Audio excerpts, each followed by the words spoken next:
Rangpur community medical college থেকে MBBS course সম্পূর্ণকারী বিদেশি শিক্ষার্থীরা তাদের নিজ নিজ দেশে মেডিকেল কাউন্সিলের বিশেষ পরীক্ষায় নির্বাচিত হওয়ায় রংপুর কমিউনিটি মেডিকেল কলেজ এক সংবর্ধনা অনুষ্ঠানের আয়োজন করেন। অনুষ্ঠানে প্রধান অতিথি ছিলেন বাংলাদেশে নিযুক্ত ভারতীয় হাইকমিশনার মনোজ কুমার।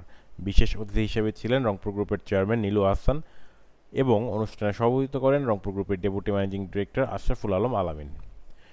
অনুষ্ঠানে ভারতীয় হাইকমিশনার মনোজ কুমার বলেন, রংপুর কমিউনিটি মেডিকেল কলেজে শিক্ষার পরিবেশ অত্যন্ত সন্তোষজনক এবং শিক্ষার মান আধুনিক ও যুগ উপযোগী বলেই নেপাল, মালদ্বীপ, ভুটান, ইন্ডিয়ার শিক্ষার্থীরা এখানে পড়তে আসেন।